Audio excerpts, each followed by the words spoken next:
The Habit Architect. Design the daily habits that shape your mind, your life, and your future. Published by MindRise Audio. Introduction. The life you build one habit at a time. Your life is being shaped right now. Not by one major decision, not by one dramatic moment, but by the things you do repeatedly, often without thinking about them. The way you start your morning, the way you respond to stress, the amount of time you spend on your phone, the food you reach for when you are tired, the work you do when nobody is watching, the thoughts you return to every day. These actions may seem small, but repeated long enough, they become patterns. Patterns become habits, and habits begin to shape your life. This is where the real problem begins. Most people want to change their lives, but they try to change the results without changing the system that produces those results. They want to become healthier, but keep the same routines. They want to become more focused, but keep the same distractions. They want to become more disciplined, but continue relying on motivation. They want a different future while repeating the same behaviors that created their present. It is not because they are weak, it is because habits are powerful. A habit can make a difficult action feel normal. It can make an unhelpful action feel automatic. Over time, you may stop choosing what you do and simply follow the patterns you have built. That can work against you, but it can also work for you. Imagine waking up and knowing exactly what deserves your attention. Imagine making progress without having to fight yourself every day. Imagine having routines that support the person you want to become, instead of constantly pulling you back toward the person you are trying to leave behind. That kind of change is possible, but it requires a different way of thinking about habits. You do not need to become a completely different person overnight. You need to understand how your behavior is constructed. You need to learn what makes a habit begin, what keeps it alive, and what causes it to disappear. More importantly, you need to learn how to design your habits instead of simply hoping they will change. That is the purpose of this book. Think of yourself as an architect. An architect does not build a structure by randomly placing pieces together. There is a plan. There is a foundation, there is an understanding of how each part supports the next. Your habits work in much the same way. The routines you repeat form the structure of your days. Your days become your weeks become your years, and those years eventually become the story of your life. The good news is that the structure can be redesigned. You can make useful habits easier to begin. You can make destructive habits harder to repeat. You can create an environment that supports your goals. You can recover when you fail. And you can build routines that continue working even when motivation disappears. But there is something even deeper at stake. Your habits do not only determine what you do, they influence who you believe you are. Every time you keep a promise to yourself, you strengthen a certain identity. Every time you avoid an important task, you strengthen another. Every repeated action sends a small message about the person you are becoming. That means habit change is not simply about productivity. It is about identity. It is about trust. It is about the relationship you have with yourself. Throughout this book, you will learn how to look at your behavior differently. You will learn how habits are built and why they become automatic. You will discover how to design an environment that makes better choices easier. You will learn why starting small can be more powerful than starting big. You will discover how to handle temptation, distraction, failure, and difficult days. You will also learn how to break patterns that no longer serve you and replace them with behaviors that move your life forward. But this book is not asking you to create a perfect routine. There is no perfect routine. There will be difficult mornings. There will be missed workouts. There will be distracted days. There will be moments when you return to an old pattern. The goal is not perfection. The goal is to build a system that helps you return, because the person who succeeds is not always the person who never falls off track. It is often the person who knows how to get back on track quickly. As you listen, do not think about changing your entire life at once. Instead, pay attention to the small patterns that quietly control your days. Notice what you repeat. Notice what triggers you. Notice what makes certain behaviors easy and others difficult. And most importantly, notice the kind of person those behaviors are helping you become. You may discover that the life you want does not require a completely new beginning. It may require a better design. The choices you make today will become the patterns you repeat tomorrow. Those patterns will shape the person you become, and the person you become will shape the life you live. So, let us begin. Not by trying to control everything, not by chasing perfection, but by learning how to become the architect of your own habits. Because when you learn to design what you repeatedly do, you begin to design what your life can become. Chapter 1. You are what you repeat. What if the direction of your life is being decided by things you barely notice? Not by your biggest dreams, not by your best intentions, but by what you do on an ordinary Tuesday when nobody is watching. You wake up and reach for your phone.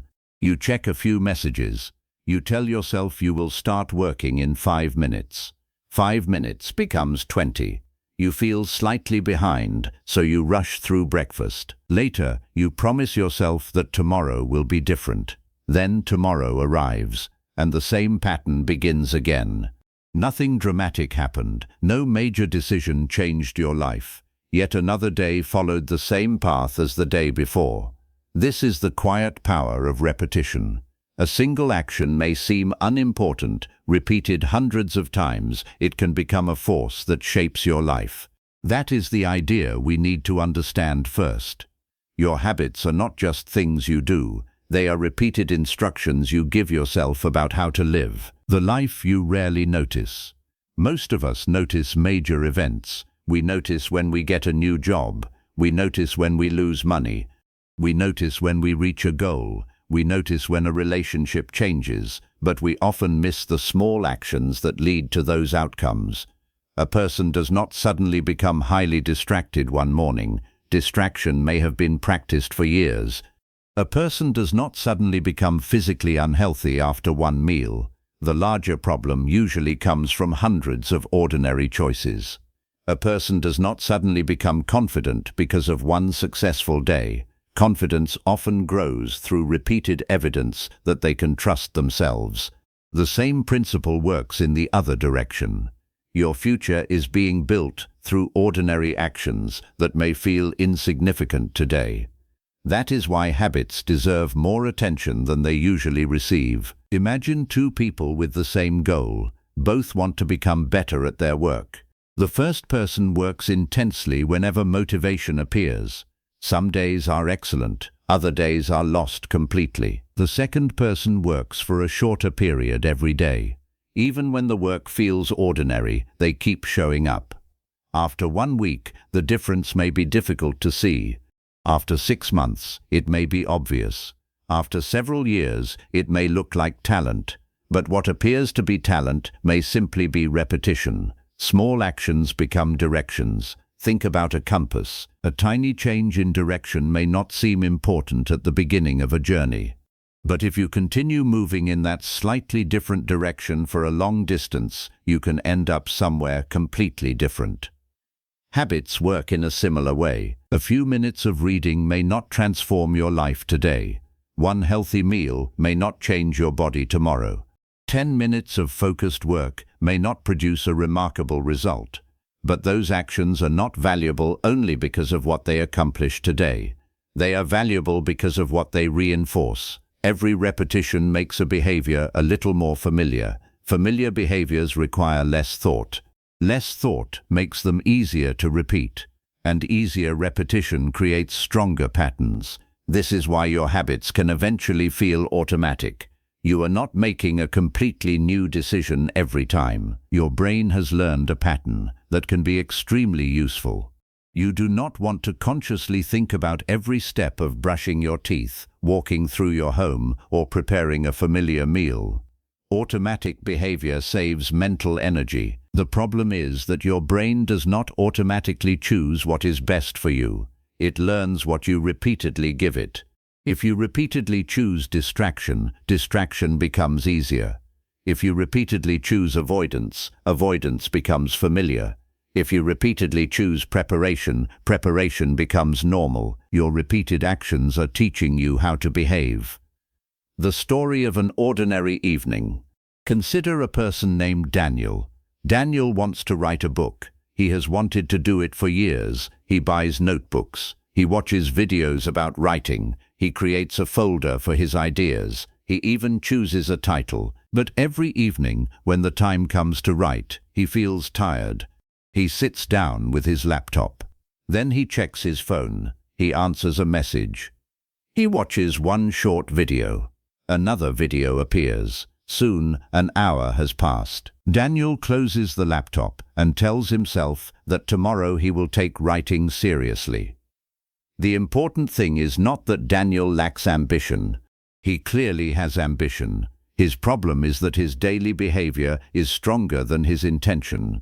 He is practicing something every evening. He is practicing postponement. After enough repetition, postponing the work begins to feel natural. Now imagine Daniel changes one thing. He does not promise to write an entire chapter every night. Instead, he opens his document at the same time each evening and writes for 10 minutes before touching his phone. At first, 10 minutes feels almost too small, but something important is happening. Daniel is creating a new pattern. He is proving to himself that writing comes before distraction. The goal is not simply the 10 minutes of writing. The deeper goal is becoming someone who starts. That distinction matters. Your habits shape your identity. Every repeated action leaves a small mark on the way you see yourself.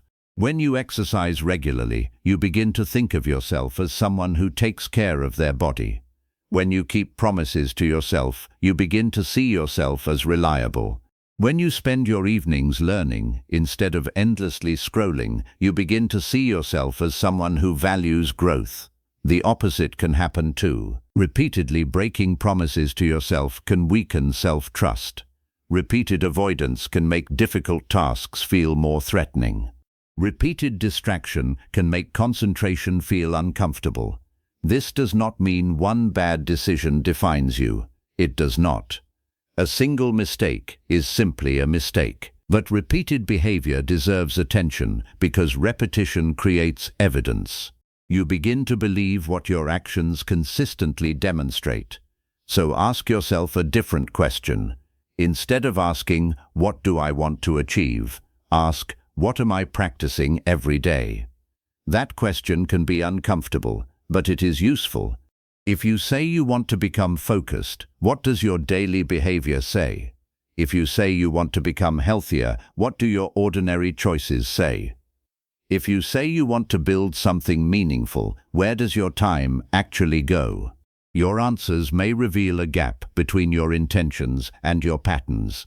That gap is not a reason for shame, it is a place to begin. Change the repetition, not your entire life. When people decide to change, they often make the same mistake. They try to change everything at once. They create a strict schedule. They choose several new goals. They promise to wake up early, exercise, read, meditate, eat perfectly, work harder, and eliminate every distraction. For a few days, everything feels exciting. Then real life returns. Energy drops. The schedule becomes difficult. One missed day becomes several. Eventually the person decides that they lack discipline, but the problem may not have been discipline. The problem was design. A better approach is to identify one repeated action that has a meaningful effect. Make it small enough to begin. Make it clear enough to measure. Then repeat it until it becomes familiar. You are not trying to prove how much you can change in 1 week. You are building evidence that change can become part of your normal life. Start by watching yourself. For the next few days, notice what you do automatically. Notice what you reach for when you are bored. Notice what you do when you feel stressed. Notice what happens when you are tired. Notice the moments when you say, "I will do it later." Do not judge yourself, just observe. An architect studies the structure before changing it. You should do the same with your habits. The direction is yours to choose. Your current life contains thousands of repeated actions. Some are helping you, some are simply neutral. Others may be quietly taking you away from the person you want to become. You do not need to fix everything today. You only need to become aware of the patterns that deserve your attention. Then you can begin changing the repetitions that shape your direction.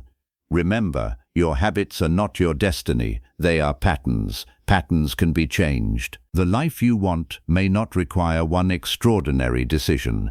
It may begin with one ordinary action, repeated often enough to become part of you. So before moving forward, take a moment and look at your own life. What do you repeat when no one is watching? What behavior has become so familiar that you no longer question it? And if you repeated those same actions for the next 5 years, where would they take you? Your answer matters, because the future is not built only when you make a big decision. It is built every time you repeat a small one. You are becoming someone through what you practice. Choose your repetitions carefully. They are building more than your habits. They are building you. Chapter 2. The Architecture of a Habit. A habit can feel like a decision you make. Often, it is a decision you stopped making a long time ago. You reach for your phone before you are fully awake. You open the same app when you feel bored. You snack when you are stressed. You put off an important task when it feels uncomfortable. You may tell yourself that you simply lack discipline. But what if the real problem is somewhere else? What if the behavior has been built around a structure that keeps leading you toward the same result? That structure is the architecture of a habit. Once you understand it, habits become much less mysterious. You can begin to see why certain behaviors appear at certain moments, why some actions feel almost effortless, and why others require so much resistance. More importantly, you can begin to change the structure instead of fighting the behavior every time it appears. Every habit has a beginning. Think about walking into your kitchen in the evening. You are not especially hungry. You were not planning to eat. But you see a packet of biscuits on the counter. You take one, then another. A few minutes later, the packet is nearly empty. You might describe this as weak self-control, but look more closely. Something happened before the eating began. You saw the biscuits. That moment gave your brain a signal. The signal created an expectation. The expectation made the action easier to choose. Then eating provided a small reward. This simple sequence is repeated in countless forms throughout daily life. A situation gives you a signal. The signal creates an urge. The urge leads to a response. The response gives you some kind of reward. That is the basic architecture behind many habits. The details can vary, but the structure is surprisingly consistent. Understanding this structure gives you something powerful. It gives you a place to intervene. The signal. Every habit begins with something. Sometimes it is obvious. A notification appears. A meeting ends. The alarm rings. You finish dinner. You sit at your desk. Sometimes the signal is internal. You feel anxious. You become bored. You feel lonely. You are tired after a difficult day. These internal signals are especially important because you cannot simply remove them from your life. Stress will happen. Boredom will happen. Fatigue will happen. The question is what you have learned to do when those feelings appear. Imagine someone who automatically checks social media whenever work becomes difficult. The difficult task is the signal.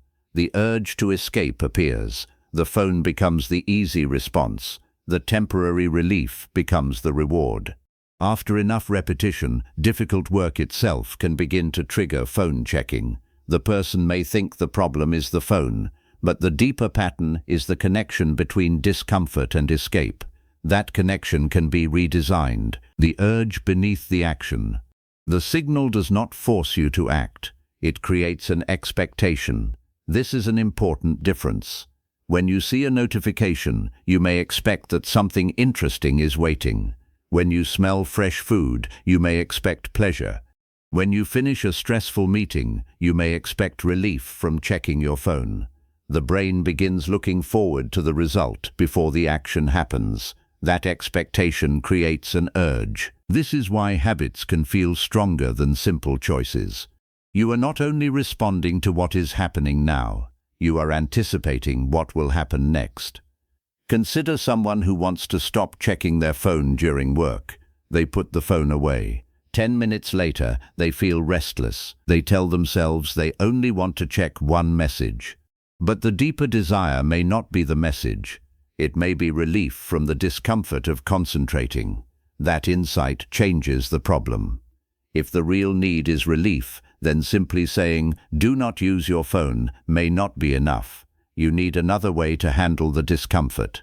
This is one of the most useful questions you can ask about any habit. What am I actually seeking when I do this? The answer is often different from the behavior itself. The response. The response is the behavior you perform. It is the visible part of the habit. You eat, you scroll, you exercise, you write, you complain, you clean, you avoid, you practice. The response is where people usually focus their attention. They say, "I need to stop doing this." But behavior is rarely isolated. It is connected to what comes before it and what comes after it. That is why forcing yourself to stop a habit can be difficult. You may be removing the behavior without addressing the reason the behavior became useful in the first place. Suppose someone comes home exhausted and immediately orders fast food. The behavior is ordering food, but what does it provide? Perhaps it removes the effort of cooking. Perhaps it creates comfort. Perhaps it marks the end of a stressful day. Perhaps it gives the person something enjoyable to look forward to. If you only remove the food, you leave the underlying need untouched. A better solution may be to prepare simple meals in advance or create an easier evening routine. The goal is not to make life harder. The goal is to create a better response to the same situation. The reward. Every habit teaches you something through its result.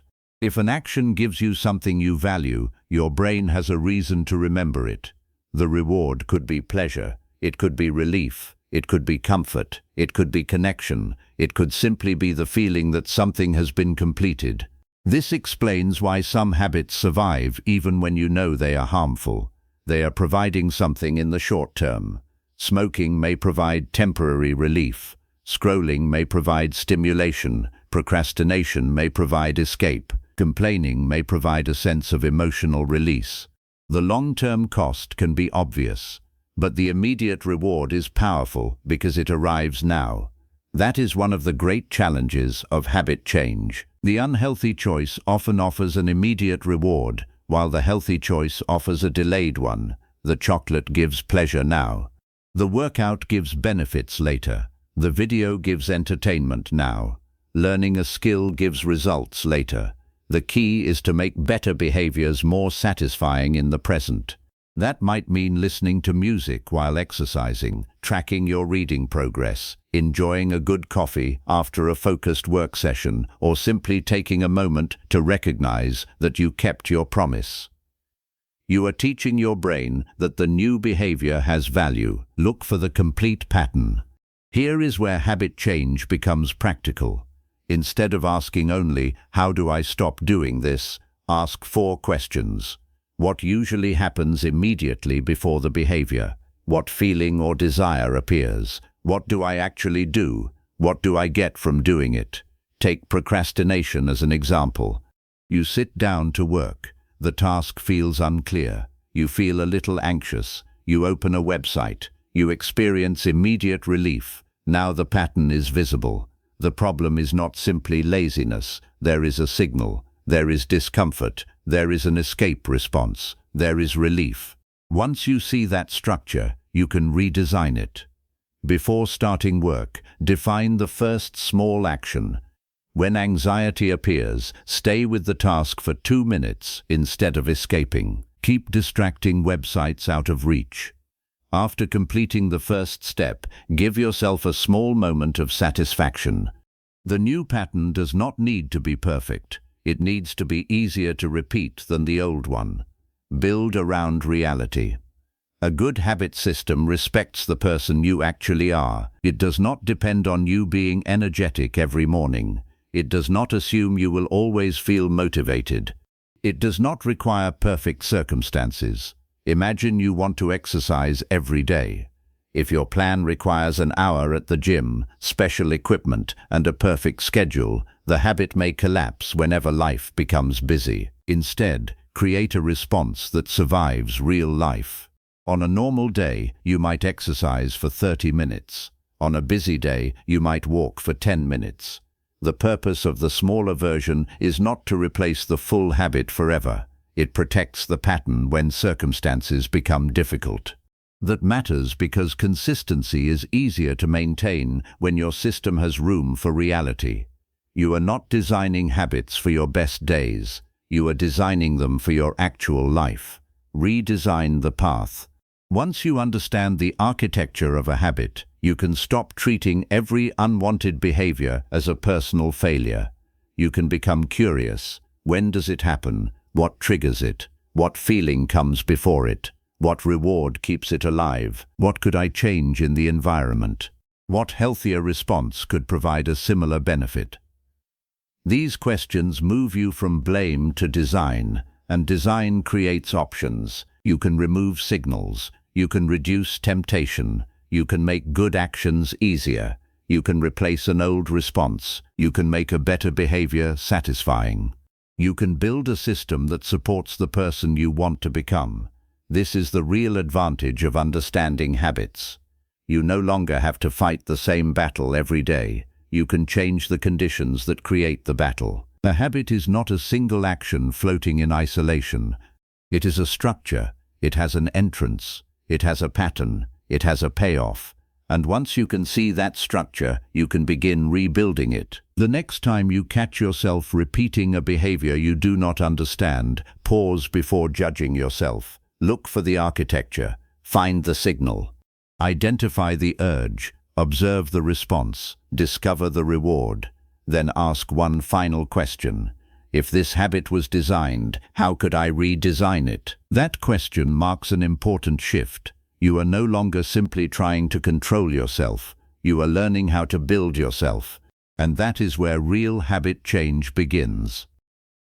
Chapter 3. Design the person you want to become. Imagine meeting yourself 5 years from now. You sit across from that person and have a simple conversation. They know how you spend your mornings. They know what you do when you are tired. They know where your attention goes when nobody is watching. They know which promises you keep and which ones you break. Then they ask you one question. Why did you become this person? What would you say? Most people imagine the future in terms of achievements. They want a better job, more money, a healthier body, a stronger relationship, more confidence, more freedom. These goals matter. But there is a deeper question underneath all of them. Who must you become to live that life? That question changes everything. Goals point forward. Identity shapes the present. A goal describes something you want to reach. Identity describes the person who naturally moves toward it. Suppose two people want to become physically healthier. The first says, I need to lose weight. The second says, I am becoming someone who takes care of my body. They may follow similar routines at first, but their thinking is different. The first person may exercise because a result is waiting at the end. The second person exercises because the behavior matches the person they are trying to become. That difference becomes important when motivation disappears. If the goal is only the result, one difficult week can make the effort feel pointless. If the behavior is connected to identity, the action has meaning even before the result arrives. You are not simply going to the gym. You are practicing being someone who keeps promises to your body. You are not simply reading 10 pages. You are practicing being someone who learns. You are not simply saving money. You are practicing being someone who thinks beyond today. Every habit becomes more powerful when it supports an identity. Your actions are evidence. Think about how people develop beliefs about themselves. They look at their own history. If you repeatedly solve difficult problems, you begin to think of yourself as capable. If you repeatedly avoid difficult conversations, you may begin to think of yourself as someone who cannot handle conflict. If you consistently finish what you start, you build evidence that you are dependable. This is why small actions matter so much. Every action is a vote for a particular version of yourself. One vote does not decide the result. You can have a bad day and still be a disciplined person. You can miss one workout and still care about your health. You can procrastinate once and still become focused. The danger comes when temporary behavior becomes a permanent story. You make one mistake and say, "I am lazy." You fail once and say, "I am not good enough." You break one promise and decide, "I can never trust myself." Those statements turn an event into an identity. Do not do that. A better response is simple. I acted in a way that does not match the person I want to become. That statement leaves the door open. It separates your identity from your current behavior. And if behavior can change, your evidence can change too. The person behind the habit. Let us return to a familiar situation. A man named Marcus wants to become a writer. He has ideas everywhere. He keeps notes on his phone. He watches interviews with successful authors. He buys books about writing, but he rarely writes. Whenever he sits down, he thinks about how much work is ahead. The blank page feels uncomfortable, so he tells himself that he needs more inspiration. What Marcus really needs is not more inspiration. He needs evidence. He needs repeated experiences of sitting down and writing even when he does not feel ready. So he creates one rule. Every weekday, he writes for 15 minutes before doing anything else online. Some days he writes a page. Some days he writes only a few sentences. The amount is not the most important part. Something else is happening. Marcus is changing the evidence he has about himself. He is becoming someone who writes. After several weeks, sitting down to write feels less unusual. After several months, it feels normal. The identity came through action. He did not have to convince himself with positive statements. He gave himself proof. That is a powerful lesson. If you want to believe something new about yourself, start giving yourself evidence for it. Choose the identity before the routine. Many people create habits by starting with a schedule. They decide when to wake up, when to exercise, when to read, when to work. That can be useful, but there is a step that should come first. Decide what kind of person those routines are meant to build. If you want to become a calm person, what does a calm person practice? If you want to become reliable, what does a reliable person do when they make a promise? If you want to become financially responsible, how does that person behave when they want something they cannot afford? If you want to become a focused professional, what happens when an important task becomes boring? These questions turn vague ambition into visible behavior. The identity gives the habit a direction. The habit gives the identity evidence. The two strengthen each other. Stop borrowing other people's lives. There is another danger when designing your future self. You may accidentally build an identity that belongs to someone else. You see someone else's success online. They wake up at 5. They run every morning. They read 50 books a year. They work 12 hours a day. You copy the routine because you admire the result. Then you discover that the routine does not fit your life. You become frustrated. You quit. The problem may not be your discipline. You may simply be trying to become someone you were never trying to become. Your habits should support your values. If you value family, your ideal life may need more time at home. If you value creativity, you may need protected time to create. If you value health, your routine may need sleep more than another hour of work.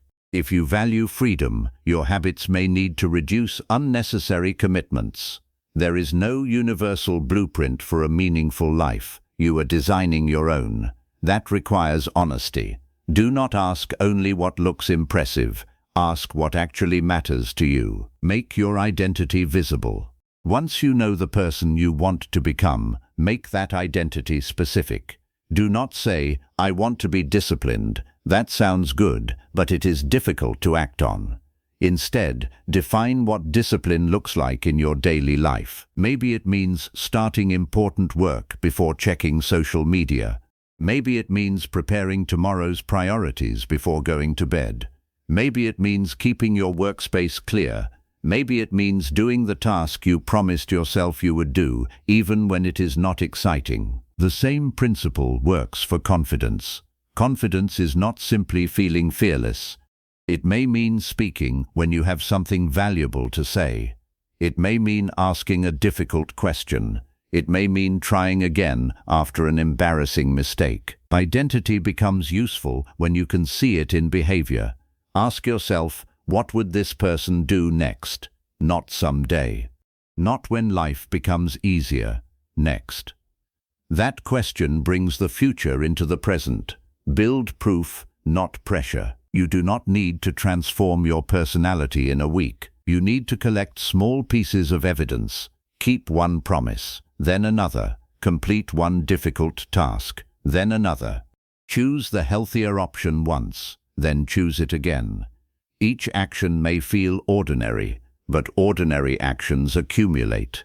Eventually, you look back and realize that your behavior has changed. Then something even more important happens. Your self-image begins to catch up. You stop saying, "I am trying to become disciplined." You start thinking, "I am disciplined." You stop saying, "I am trying to become a reader." You become someone who reads. You stop saying, "I am trying to focus." You become someone who protects their attention. This is not about pretending to be someone you are not. It is about becoming someone through repeated evidence. Your future self is built today. The person you want to become is not waiting somewhere in the future. That person is being constructed through your current choices. Every morning gives you another opportunity to practice. Every difficult moment gives you another opportunity to decide which identity you will strengthen. You do not need to make the perfect choice every time. You only need to understand what your choices are teaching you. So ask yourself, what kind of person do I want to become? What would that person do regularly? What would they stop accepting? What would they protect? What would they practice when nobody was watching? Then choose one small behavior that provides evidence. Start there. Because your identity is not created by what you wish were true. It is shaped by what you repeatedly demonstrate. The future version of you is not built in one dramatic moment. That person is built quietly. One decision, one action, one repetition at a time. And the most important question is no longer, what do I want to have? It is this: who am I becoming through the way I live today? Your answer will shape your habits, and your habits will help shape your future. Chapter 4. Make good habits almost automatic. The easiest habit to maintain is often the one you do not have to fight yourself to begin. Think about the last time you walked into a room and turned on the light. You did not stop to negotiate with yourself. You did not need motivation. You simply reached for the switch. That is what automatic behavior looks like. Now compare that with something you keep promising to do. Maybe you want to read more, exercise regularly, spend less time on your phone, work on an important project. The task may be simple, yet starting it feels strangely difficult. Why? Because the behavior has not been built into the structure of your life. You are asking yourself to make a fresh decision every time, and fresh decisions require effort. The goal of this chapter is not to make you more disciplined. It is to help you need less discipline. The smartest habit system does not depend on constant self-control. It changes the conditions around you so that the better choice becomes easier to make. Your environment is always teaching you. You may believe that your habits are controlled mainly by your personality, but look around you. Your environment is full of instructions. A phone sitting beside your bed invites you to check it. A bowl of fruit on the kitchen counter makes healthy food easier to notice. A television remote on the sofa makes entertainment easy to start. A book placed beside your chair quietly invites you to read. These objects are not speaking, but they are sending signals. The important thing is that you respond to those signals more often than you realize. This means your surroundings can either support your intentions or compete against them. Suppose you want to practice guitar every evening. You keep the guitar inside a case. The case is stored in a closet. The closet is behind several boxes. Every time you want to practice, you must find the case, move the boxes, take out the guitar, and prepare everything. None of those steps seems difficult on its own. Together, they create friction. Now imagine the guitar is already placed on a stand beside your desk. Nothing about your motivation has changed, but the behavior has become easier. The environment has changed. That small change can make a surprisingly large difference. Make the first step obvious. Good habits often fail because the beginning is unclear. You tell yourself, I should exercise more. When? Where? For how long? What exercise? What happens first? The brain prefers clear instructions. Instead of saying, I will exercise more, create a visible starting point. For example, you might decide that after changing clothes in the evening, you will immediately walk outside for 10 minutes. Now the behavior has a clear connection. One event leads into another. The less thinking required at the beginning, the easier it becomes to act. This principle works for almost anything. If you want to read, keep the book where you normally sit. If you want to write, leave the document open before ending your previous session.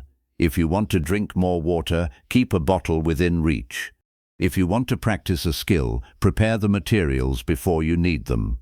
Do not make your future self assemble the habit from scratch. Prepare the path in advance. Remove the extra steps. People often focus on adding good behavior, but removing unnecessary steps can be just as powerful.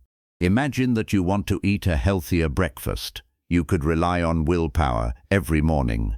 Or you could prepare the ingredients the night before. The second approach is usually easier. You are not becoming stronger. You are reducing the number of decisions required. This matters because small obstacles accumulate. If something takes 30 seconds longer, you may still do it. If it takes 5 extra steps, you may postpone it. If it requires planning, searching, preparing, and cleaning, the habit can become difficult to maintain. This is why convenience matters. The easier an action is to begin, the more likely you are to repeat it. Ask yourself a simple question: what can I prepare before the moment arrives?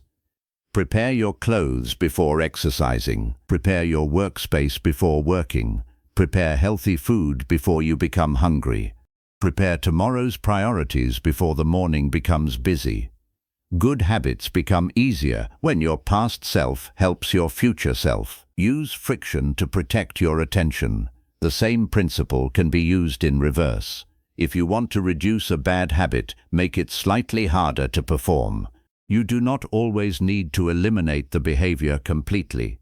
Sometimes you only need to add enough friction to interrupt the automatic response. If social media consumes too much of your attention, remove the apps from your home screen. If you constantly check your phone while working, place it in another room.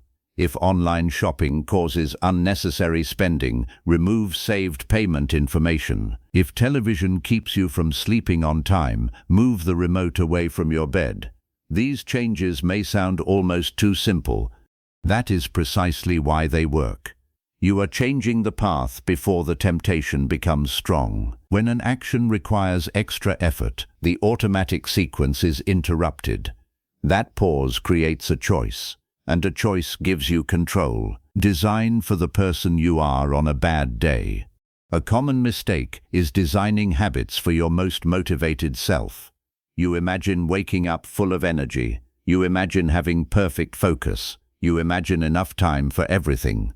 Then you build a routine around that imaginary version of yourself. But real life is different. Some days you will sleep badly. Some days work will take longer.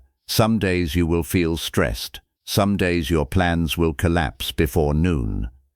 A habit that only works on perfect days is not a strong habit. A better system has a smaller version.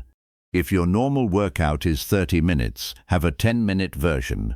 If your normal reading goal is 20 pages, have a 2-page minimum. If your normal writing session is 1 hour, have a 10-minute version. The smaller version keeps the connection alive. You are teaching yourself that difficult circumstances may change the size of the habit, but they do not have to erase it. This creates resilience. Let existing routines pull new habits along. You already have habits. You wake up, you brush your teeth, you eat, you sit at your desk, you go to bed. These existing routines can become anchors for new behavior. Instead of asking yourself to remember a new habit from nowhere, attach it to something that already happens. After making your morning coffee, read for 5 minutes. After lunch, take a short walk. After closing your laptop, write down tomorrow's most important task. After brushing your teeth at night, prepare your clothes for the morning. The existing routine becomes the reminder. Over time, the new action can become part of the same sequence. This is one of the simplest ways to reduce the amount of conscious effort required. You are not creating an entirely new structure. You are extending a structure that already exists. Give good habits a clear reward. A habit becomes easier to repeat when it feels satisfying. The reward does not have to be large. Sometimes recognition is enough. After completing a workout, notice how you feel. After finishing a focused work session, take a short break. After reading, mark your progress. After completing an important task, give yourself a moment to acknowledge it. Do not rush past every small victory. Your brain needs evidence that the effort was worthwhile. This is especially important when the larger reward is far away. If you are learning a language, fluency may take years. If you are building a business, success may take months. If you are improving your health, visible results may take time. Small, immediate rewards help bridge that gap. They make the present behavior feel meaningful while the larger result is still developing. Stop asking for more willpower. There is nothing wrong with discipline, but discipline should not be your only strategy. If you repeatedly place yourself in situations where the wrong choice is easy and the right choice is difficult, you will eventually become tired of fighting. Instead, change the environment. Make the good choice visible. Make the first step simple. Remove unnecessary effort. Use existing routines as anchors. Create friction around distractions. Build smaller versions for difficult days. Make progress satisfying. These changes may seem ordinary, but that is the point. You do not need a dramatic system. You need a system that works quietly.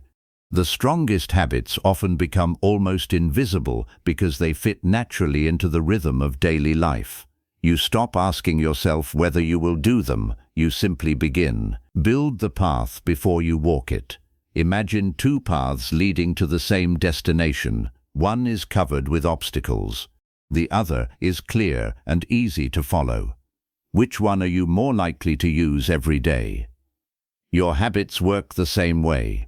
Every time you remove an obstacle from a good behavior, you make repetition easier. Every time you add friction to a distracting behavior, you make automatic action less likely.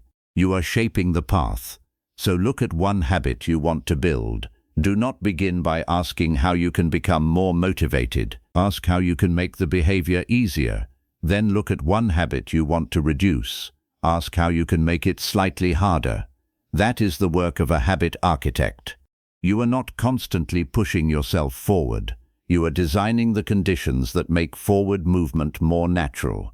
And when the environment begins working with you instead of against you, something changes. You spend less energy fighting yourself. You have more energy for the things that matter. Good habits stop feeling like chores. They begin to feel like part of who you are. That is when behavior starts to become automatic. Not because you became a different human being overnight, but because you built a better path for the person you are becoming. Chapter 5. Start smaller than you think. The habit that changes your life may begin with something so small that you almost feel embarrassed by it. 1 push-up, 2 pages, 5 minutes of focused work, a glass of water, a single paragraph. It does not look impressive. That is exactly why it can work. We are often taught to think about change in dramatic terms. We imagine waking up earlier, exercising for an hour, reading every night, working with complete focus, and following a perfect routine. The plan feels exciting because the imagined version of ourselves feels exciting. Then Monday arrives. We are tired. The schedule is crowded. The motivation is weaker than expected. The routine becomes difficult. And when we fail to maintain the perfect plan, we conclude that we are not disciplined enough. But there is another possibility. Maybe the habit was simply too large for the person who was trying to build it. The problem with starting big. Imagine someone who has not exercised in years. On Sunday night, they decide everything will change. They will wake up at 5. They will run 5 kilometers every morning. They will stop eating unhealthy food. They will drink more water. They will sleep early. They feel inspired. Monday morning goes well. Tuesday is harder. By Wednesday, their body hurts and their schedule feels impossible. By Thursday, the entire plan has disappeared. The person may say, "I always give up." But that conclusion misses the real lesson. They did not necessarily fail because they lacked commitment. They created a system that demanded too much change before the new behavior had a chance to become familiar. The brain is comfortable with established patterns. When you introduce a large change, resistance appears. That resistance is not always a sign that the goal is wrong. Sometimes it is simply a signal that the starting point is too far from your current behavior. The solution is not to lower your ambition. It is to lower the starting point. Small does not mean meaningless. A tiny action can have a larger purpose than its immediate result. Suppose your goal is to read 20 books this year. Reading 1 page today will not make you a well-read person, but it can accomplish something important. It can reinforce the behavior of opening the book. The first page is not the destination, it is the entrance. The same idea applies to exercise. 1 push-up is not a complete workout, but it can become the action that gets you onto the floor. Once you begin, doing more becomes easier. This is why starting matters so much. The hardest part of many habits is not continuing. It is crossing the line between thinking about the action and actually doing it. A tiny starting point reduces that distance. The 2-minute doorway. Imagine you want to build a habit of reading every evening. Instead of saying, "I will read for 30 minutes, create a smaller rule. I will read 2 pages. 2 pages feels easy. You can do it even when the day has been difficult. You can do it when you are tired. You can do it when motivation is low. Sometimes you will stop after 2 pages. That is fine. Other times you will continue for 20 minutes because starting removed the resistance. The important thing is that the habit remains easy enough to begin. This creates a doorway. The small action gets you through the doorway. Once you are inside, continuing becomes a separate decision. This approach can be used with almost any behavior. If you want to write, write 1 sentence. If you want to study, open the material and study for 5 minutes. If you want to organize your home, clean 1 surface. If you want to meditate, sit quietly for 2 minutes. If you want to walk more, put on your shoes and step outside. You are not trying to complete the entire journey. You are making the first step difficult to refuse. Protect the beginning. There is an important difference between making a habit small and making it easy to ignore. A small habit should still have a clear commitment. If you say, "I will exercise sometime this week," there is no strong starting point. If you say, "After breakfast, I will do 5 minutes of movement," the action has a place in your day. The smaller habit works because it is specific. You know when it happens. You know what you need to do, and you know when you have completed it. This creates clarity. Clarity reduces negotiation. You do not need to ask yourself whether today is the right day. The decision has already been made. Your job is simply to begin. Build capacity gradually. Starting small does not mean staying small forever. Think about learning to lift weights. You do not begin with the heaviest weight in the gym. You begin with something your body can handle. Then you gradually increase the challenge. Habits can develop in the same way. Maybe you begin with 5 minutes of writing. After a few weeks, 10 minutes feels normal. Then 15. Eventually, you may be able to write for an hour without the same resistance. The larger behavior grows out of the smaller one. This is much more sustainable than demanding the final version on the first day. Your goal is to establish the behavior before increasing the demand. First, make it regular. Then make it stronger. That order matters. Consistency creates confidence. There is another benefit to starting small. You begin keeping promises to yourself. That creates self-trust. Imagine telling yourself that you will study for 2 hours every evening. You succeed once, then you miss 3 days. Compare that with promising to study for 10 minutes. You complete it almost every day. Which person is more likely to trust themselves? Probably the second. Self-confidence is often treated as a feeling, but confidence can also be evidence. When you repeatedly do what you said you would do, you collect evidence that your promises mean something. That evidence changes how you see yourself. You stop needing constant encouragement from outside. You begin trusting your own word. This is one reason tiny habits can have consequences far beyond their size. The action is small. The identity change is not. Do not confuse intensity with progress. There is a strange attraction to intense beginnings. We like dramatic transformations. We want to feel that something important has happened. But intensity creates excitement. Consistency creates change. A person who studies for 6 hours once may feel productive. A person who studies for 30 minutes every day may quietly become excellent. A person who exercises for 2 hours once may feel accomplished. A person who moves for 20 minutes every day may build a stronger body over time. The question is not, how much can I do today? The better question is, what can I repeat? That question protects you from building habits around temporary enthusiasm. Use the minimum to stay connected. Life will not always cooperate. There will be busy days. There will be travel. There will be stress. There will be sickness. There will be unexpected responsibilities. During those moments, your normal habit may not be possible. This is where a minimum version becomes valuable. Maybe your normal writing session is 30 minutes. On a difficult day, write 3 sentences. Maybe your normal workout is 40 minutes. On a difficult day, walk for 5 minutes. Maybe your normal reading goal is 20 pages. On a difficult day, read 1 page. The purpose is not to pretend that a tiny action equals a full effort. It does not. The purpose is to maintain the connection. You are telling yourself, this still belongs in my life. That message matters. A habit becomes fragile when every interruption feels like a complete restart. A flexible minimum keeps the bridge intact. Make the smallest version your starting line. Take one habit you have been avoiding.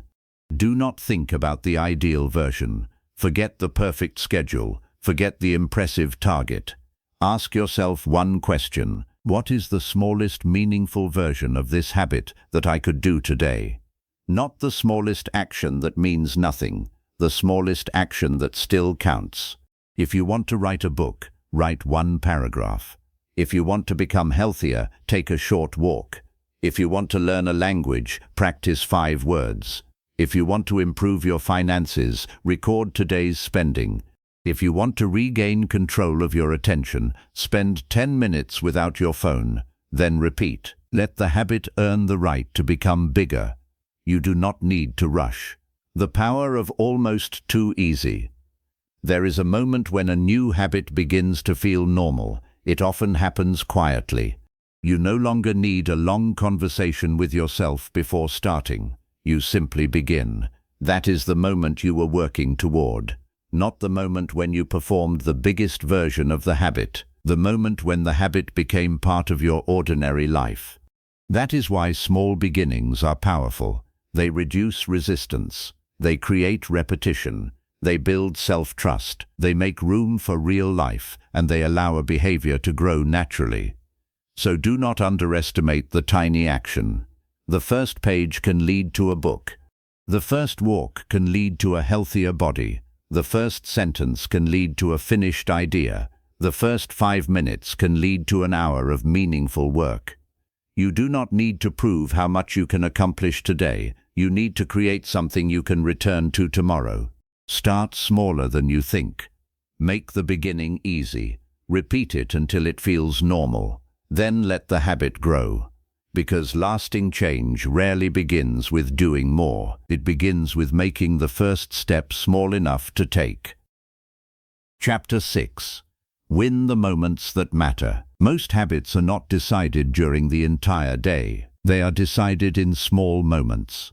A few seconds when you choose whether to open the phone or finish the task. A moment when you decide whether to speak calmly or react in anger. A moment when you feel tired and choose between the easy option and the better one. These moments are easy to overlook because they seem so small, but they are where your habits become real. You can have a perfect plan. You can know exactly what you should do. You can genuinely want to change. Then one difficult moment arrives and the old pattern takes over.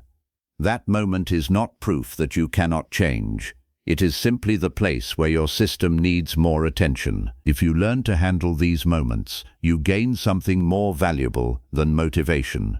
You gain control at the point where behavior actually happens.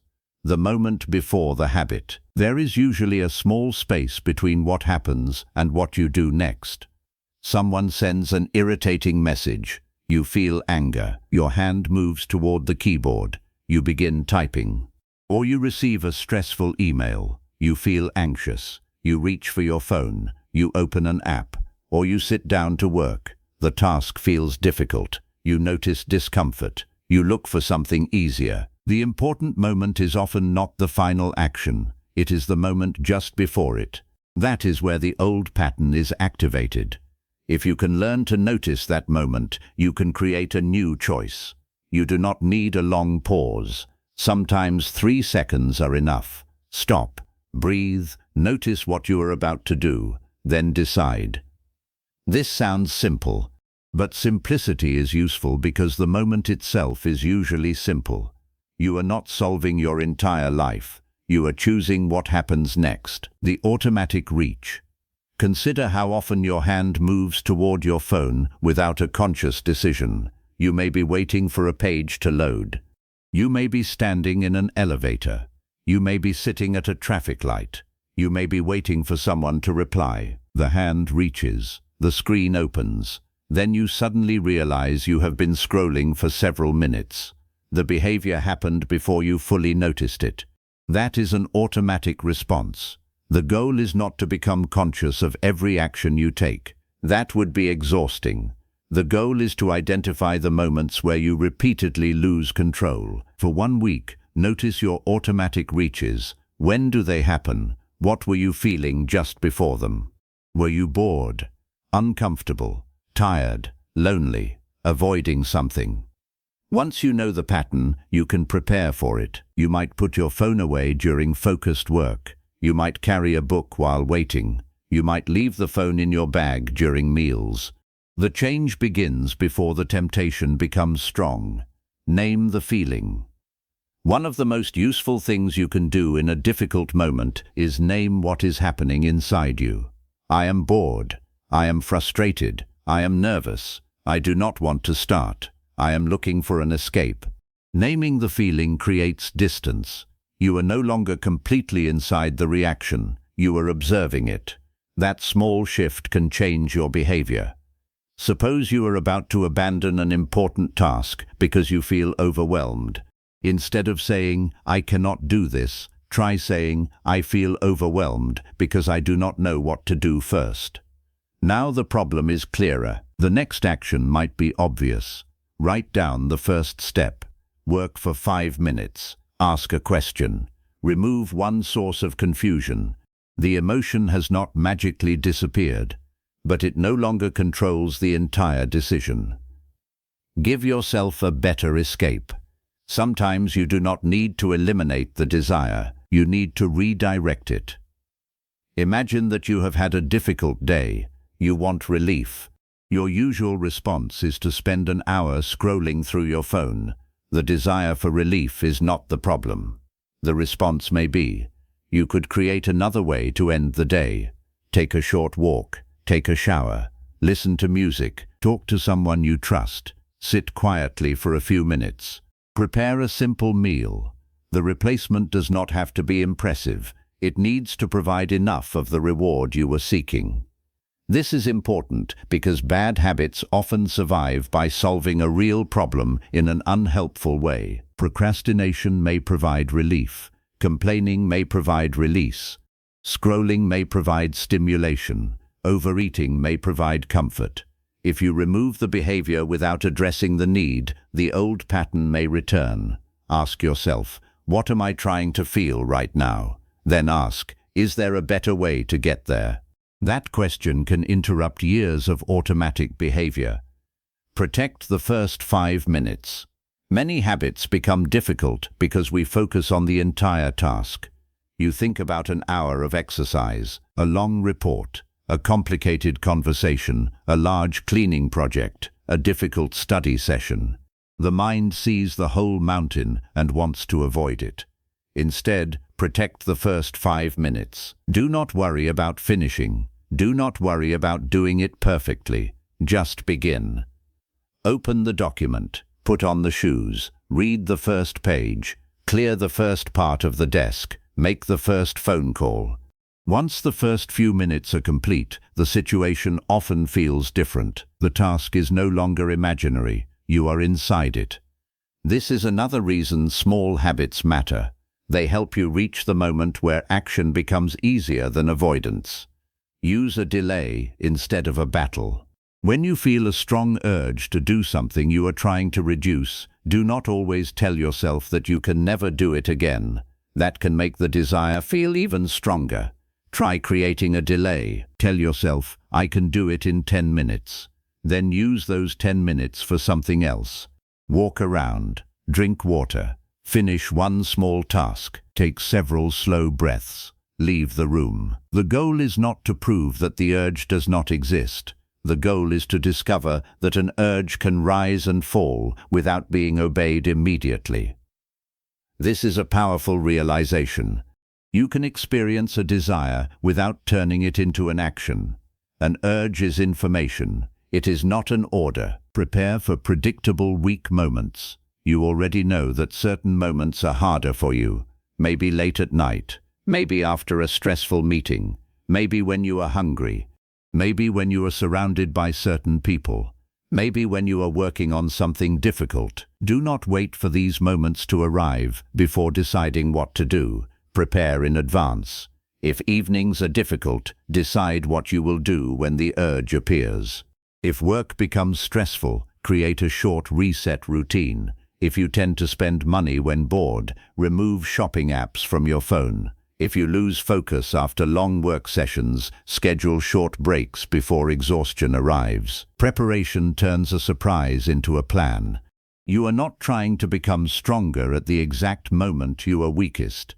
You are making the decision earlier when your mind is clearer. One moment can change the direction. Imagine someone trying to quit a habit they have practiced for years. They have a difficult day. The urge appears. For years, they would have acted immediately. This time, they pause. They notice the feeling. They wait. Then they choose differently. Nothing dramatic happens. Nobody applauds. There is no visible transformation, but something important has happened. They have created a new piece of evidence. They have proved that the old pattern is not automatic forever. One successful moment does not erase an old habit, but it creates a crack in the old pattern. Repeat that choice, then repeat it again. The space between urge and action becomes easier to notice. The new response becomes more familiar. The difficult moment becomes a training ground. Do not demand perfection. You will still make mistakes. You will still react too quickly. You will still lose an hour to distraction. You will still choose comfort when you intended to choose discipline. When that happens, do not turn one moment into an identity. Do not say, "I always do this." Say, "That was the old response." Then ask, "What can I do differently the next time?" This keeps the lesson useful. A mistake becomes information. You learn when the habit appears. You learn what triggers it. You learn what you were seeking. You learn where your system needs improvement. That is progress. The goal is not to win every moment. It is to win more of the moments that matter. Become stronger at the point of choice. Your life contains thousands of small decisions. Most will never become memorable, but some moments carry more weight than others. The moment you decide whether to begin, the moment you decide whether to react, the moment you decide whether to escape, the moment you decide whether to keep a promise. These are the moments where your habits are strengthened or weakened. So the next time you feel yourself moving toward an old pattern, pause, notice the signal, name the feeling, ask what you really want, create a small delay, then choose the next action deliberately. You do not need to control the entire day. You only need to become better at the moment that is happening right now. Because transformation is rarely one giant decision. It is a collection of small moments, handled differently. Win enough of those moments, and your days begin to change. Change enough days, and your habits begin to change. And when your habits change, the direction of your life changes with them.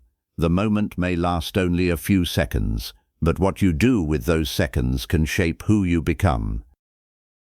Chapter 7. Build a system that survives bad days. A habit is easy to love on a good day. You wake up rested. Your schedule is clear. Your mind feels focused. You have enough energy to do everything you planned. On a day like that, almost any routine can work. But your real system is revealed on the difficult days. The morning when you sleep through your alarm. The afternoon when work takes twice as long as expected. The evening when you feel exhausted. The day when someone disappoints you. The week when nothing seems to go according to plan. These moments are not interruptions to habit building. They are part of life, and if your habits cannot survive them, they are not yet strong enough. The goal is not to create a routine that works only when everything goes well. The goal is to build a system that bends without breaking. Perfect plans have a hidden weakness.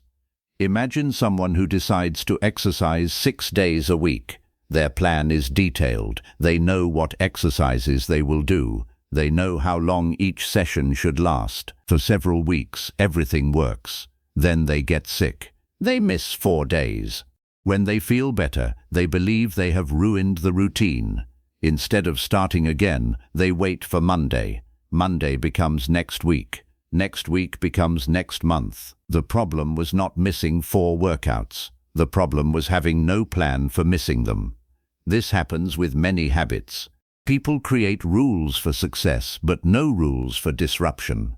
They know what to do when life is predictable. They do not know what to do when life becomes difficult. A resilient system needs both. You need a normal plan, and you need a recovery plan. Build 2 versions of the habit. Your normal habit is the version you follow when life is going well. Your minimum habit is the version you use when life becomes difficult. Suppose your normal routine is a 30-minute workout. Your difficult day version might be a 10-minute walk. Your normal writing session might be 1 hour. Your minimum version might be 5 sentences. Your normal reading goal might be 20 pages. Your minimum version might be 2 pages. The minimum is not a replacement for the full habit. It is a safety net. Its purpose is to protect continuity. This distinction matters because people often think a smaller effort is worthless. It is not. A reduced version may produce less immediate progress, but it can protect the pattern that creates long-term progress. You are keeping the door open. Expect disruption. One of the best ways to prepare for difficult days is to stop treating them as surprises. They are coming. You will travel. You will become tired. You will have unexpected responsibilities. Your schedule will change. You will sometimes lose motivation. Instead of asking, how can I prevent every disruption, ask, what will I do when disruption happens? That question creates resilience. If you travel, where will the habit fit? If you are busy, what is the minimum version? If you miss one day, when will you restart? If you become discouraged, what reminder will bring you back? These decisions should be made before the difficult moment arrives. When you are exhausted, you do not want to design a recovery plan. You want to follow one. Never turn one miss into a new pattern. Missing once is an event. Missing repeatedly can become a new habit. Imagine you planned to read before bed. One night, you are exhausted. You skip it. Nothing terrible happens. The next night, you skip it again. Then you tell yourself you will restart when you have more time. A week later, the book is still untouched. The important moment was not the first missed night. It was the decision after it. That is why recovery speed matters more than perfection. When you break a habit, return as soon as reasonably possible. Do not wait for a perfect Monday. Do not wait for a new month. Do not create a dramatic restart. Simply return. The shorter the gap, the easier it is to reconnect with the old pattern. Lower the standard, not the direction. Difficult days require flexibility, but flexibility does not mean abandoning your values. If your normal goal is to exercise for 30 minutes, a difficult day might allow 10. The standard becomes smaller. The direction remains the same. This is an important distinction. You are not saying health no longer matters today. You are saying today requires a different expression of the same commitment. The same principle applies to work. Maybe you cannot complete the entire project. Complete the next step. Maybe you cannot study for 2 hours. Study for 10 minutes. Maybe you cannot clean the whole house. Clean one area. Maybe you cannot have a long conversation with someone you care about. Send a thoughtful message. A smaller action can preserve a larger value. Protect the identity. Remember what you learned earlier. Your habits provide evidence about the person you are becoming. Difficult days are especially important because they test that identity. Anyone can feel disciplined when everything is easy. The deeper question is what happens when discipline becomes inconvenient. If you see yourself as someone who takes care of their health, what do you do when you have little time? If you see yourself as a person who values learning, what do you do during a busy week? If you see yourself as reliable, what happens when keeping a promise becomes uncomfortable? You do not need to perform at your highest level every day, but you can protect the identity behind the habit. That is often enough. Create a recovery ritual. A recovery ritual is a simple sequence that helps you return after losing momentum. It should not be complicated. First, acknowledge what happened without exaggerating it. Second, identify the reason the habit was interrupted. Third, choose the smallest useful action. Fourth, do it as soon as practical. Imagine you have missed your workouts for 2 weeks. Instead of creating a new intense program, take a 10-minute walk today. Tomorrow, repeat it. Once the rhythm returns, increase the effort. The recovery ritual prevents emotional reactions from controlling the next decision. You do not need to punish yourself for falling behind. You need to reconnect with the behavior. Do not use failure as permission. There is a dangerous thought that can appear after a mistake. I already ruined it, so it does not matter anymore. You eat one unhealthy meal, so you continue eating badly for the rest of the day. You miss one study session, so you stop studying for the week. You spend too much money once, so you abandon your budget. This is all or nothing thinking. One mistake becomes an excuse for a larger pattern.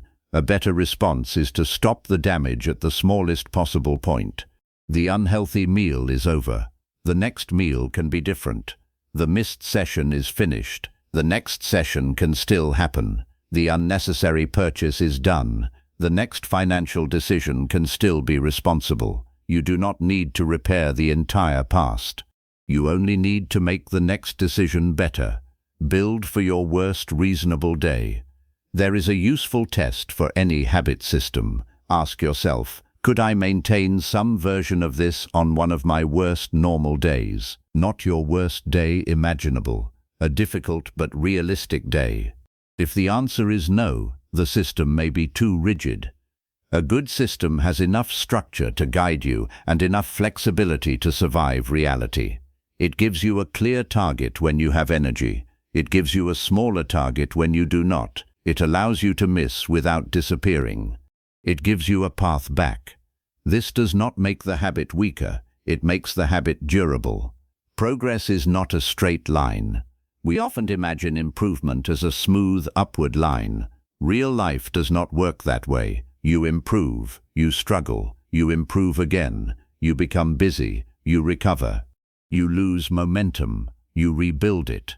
That is not failure. That is the natural rhythm of change.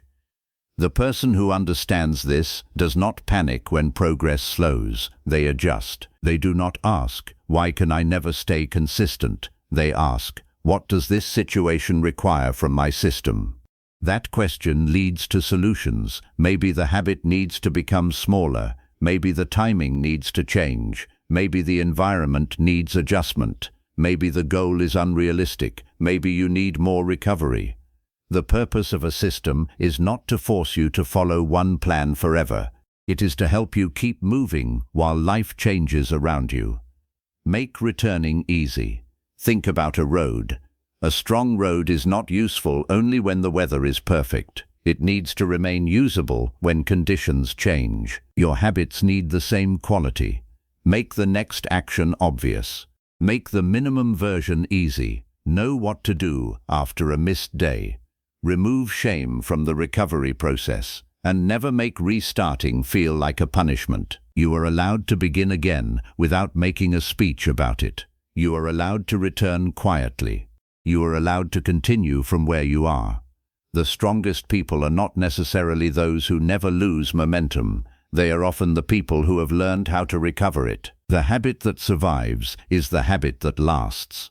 Your life will never become perfectly predictable. There will always be difficult mornings. There will always be unexpected problems. There will always be days when the version of you who made the plan feels very far away. Design for those days. Do not build habits that require perfect conditions. Build habits that can shrink without disappearing. Build systems that allow mistakes without allowing mistakes to become identities. Build routines that have a path back. Because the real measure of a habit is not how impressive it looks when everything is going well. The real measure is what remains when life becomes difficult. A strong habit does not demand that you be perfect. It gives you something you can return to. And when you learn how to return, a bad day no longer has to become a bad week. A bad week no longer has to become a lost month. You can pause, you can adjust, you can begin again. The goal was never to build a life without difficult days. The goal is to build a life where difficult days cannot permanently pull you away from the person you are becoming. Chapter 8. Break the habits that hold you back. Some habits do not look dangerous when they begin. They may even feel helpful. You check your phone when you feel stressed. You delay an important task because you need a break. You spend money because you had a difficult day. You stay quiet to avoid an uncomfortable conversation. You keep saying yes because saying no feels selfish. Each action gives you something in the moment: relief, comfort, distraction, approval, escape. That is why harmful habits can be so difficult to change. They are not simply bad behaviors. They are solutions that have become expensive. The real question is not only, how do I stop this? It is, what is this habit doing for me, and how can I meet that need in a better way? That question takes us deeper. The habit you defend. Most people can identify habits they dislike. They know they spend too much time online. They know they procrastinate. They know they stay up too late. They know they avoid difficult tasks. Yet knowing is not enough. If knowledge alone changed behavior, nobody would struggle with habits they understand perfectly. There is usually a reason the habit survives. Imagine someone who constantly checks their phone during stressful work. They know it wastes time. They know they feel worse afterward. But the phone gives them a quick escape from pressure. For a few moments, the difficult task disappears. That relief is real. The problem is that the relief is temporary. The unfinished work remains, the stress returns, and now there is less time to complete the task. The behavior solved one problem for a few minutes while creating a larger one. This is common with destructive habits. The short-term reward hides the long-term cost. Find the hidden reward. Before trying to remove a bad habit, study it. When does it happen? What usually happens immediately before it? What are you feeling? What do you expect the behavior to give you? What do you feel immediately afterward? These questions can reveal the hidden reward. Suppose you eat when you are not hungry. The real trigger may be loneliness. The food provides comfort. Or perhaps you scroll whenever work becomes difficult. The reward may be escape. Maybe you constantly check messages because uncertainty makes you uncomfortable. The checking provides a temporary sense of control. Once you identify the reward, the habit becomes easier to understand. You may discover that the behavior itself is not the deepest problem. The behavior is simply the method you learned to meet a need. And if a better method exists, the old habit becomes easier to replace. Make the old habit less convenient. One of the most practical ways to weaken a bad habit is to create friction. Do not make the unwanted behavior impossible. Make it inconvenient. If you lose an hour scrolling in bed, keep your phone outside the bedroom. If you repeatedly buy things online without thinking, remove shopping apps from your phone. If you eat snacks whenever you see them, do not keep them within easy reach. If you constantly interrupt your work to check messages, turn off unnecessary notifications. The purpose is not punishment. It is interruption. Your old habit has a familiar path. You want to place a small obstacle in that path. That obstacle creates a moment. And that moment gives you an opportunity to choose. A few seconds of inconvenience can be enough to break an automatic sequence. Do not leave an empty space. One reason people struggle to quit a habit is that they remove the behavior without replacing its function. Imagine that someone spends an hour every night watching random videos. They decide to stop. The first evening feels strange. What will they do with the hour? If there is no alternative, the old habit becomes attractive again. Instead, replace the behavior with something that serves a similar purpose. If you want stimulation, learn something interesting. If you want relaxation, take a walk or listen to music. If you want connection, call someone. If you want to escape work for a few minutes, step outside. If you want comfort, create a calming evening routine. The replacement does not have to be perfect. It needs to be available. You are not only removing an old path, you are building a new one. Change the first link.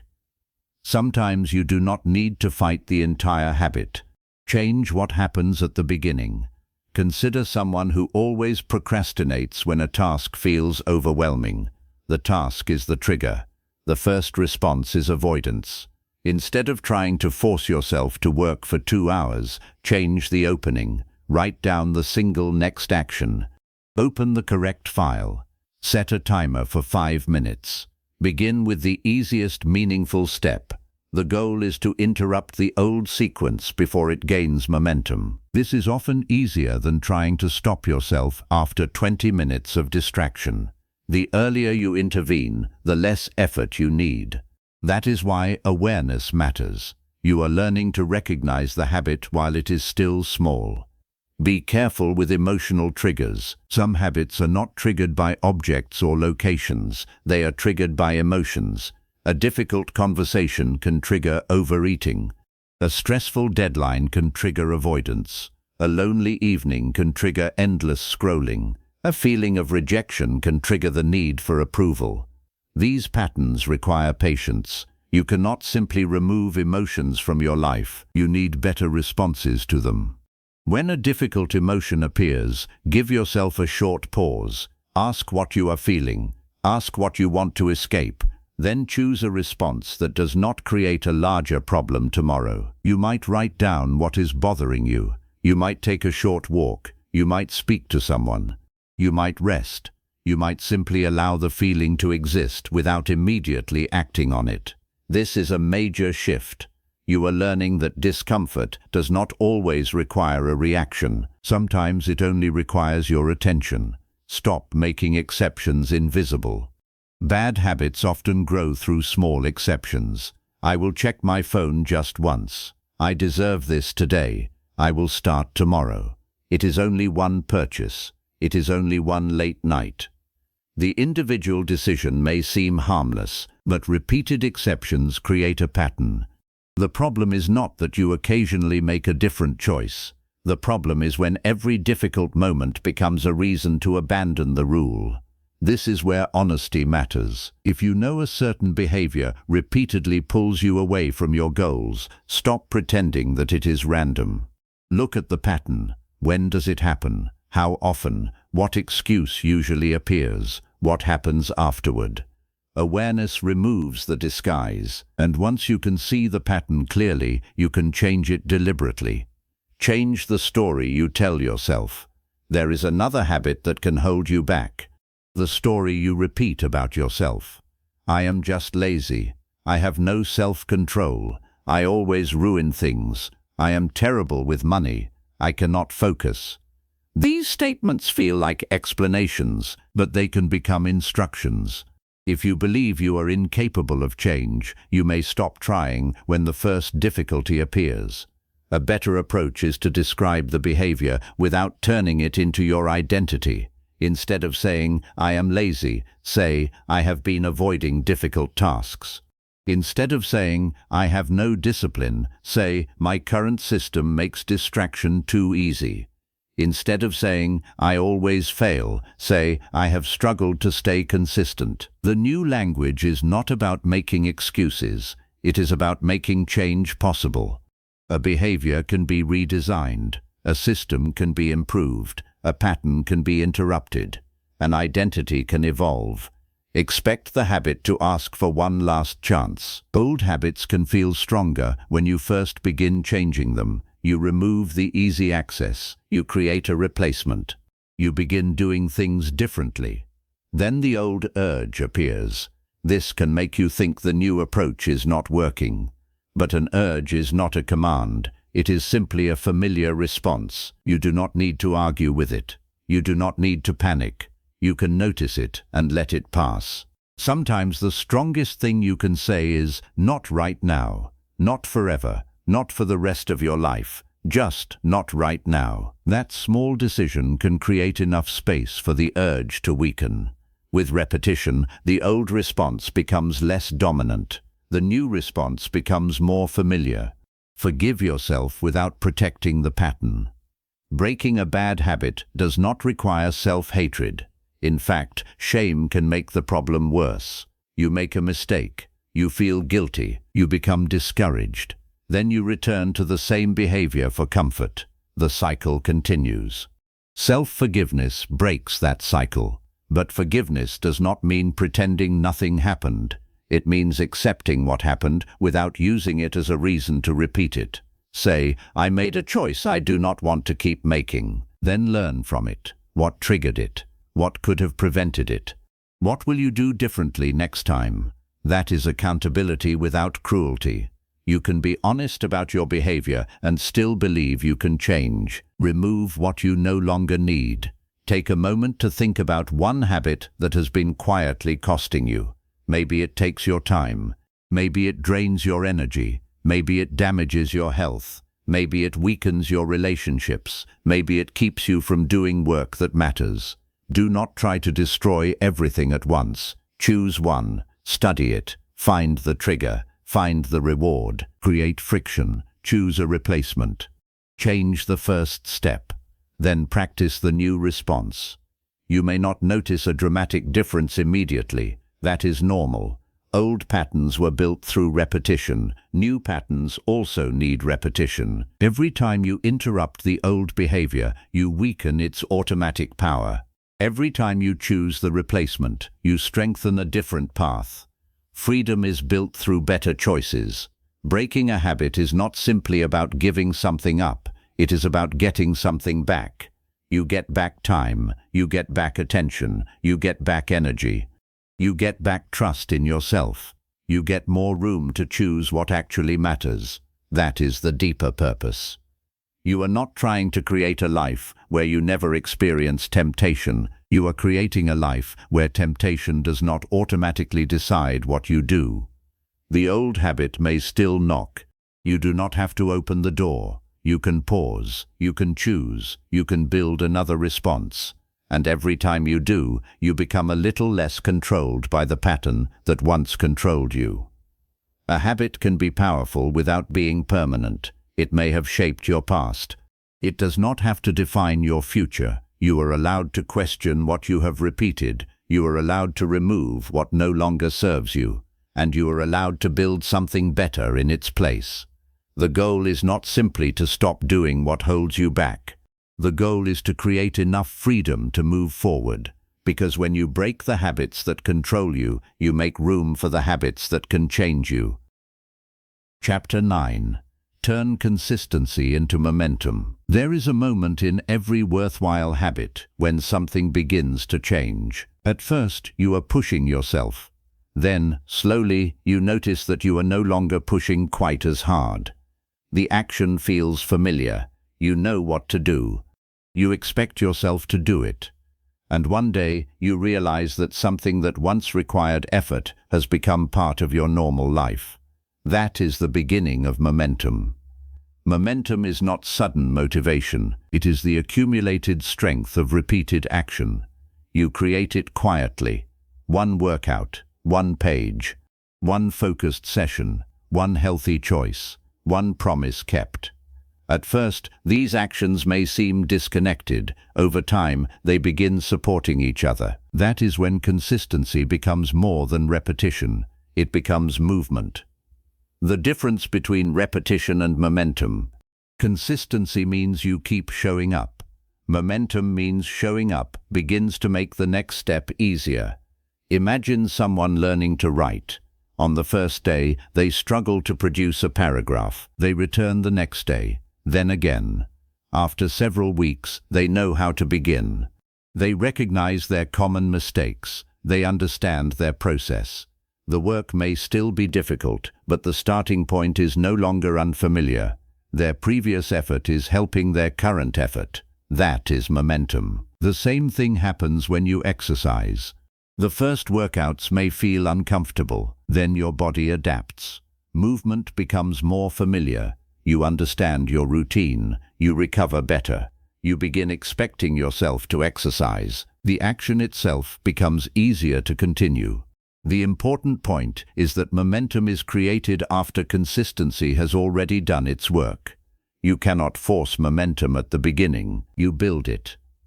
Progress often hides before it becomes visible. One of the hardest parts of building a habit is continuing when the results are difficult to see. You read every day, but you are not suddenly smarter. You exercise, but your body does not change overnight.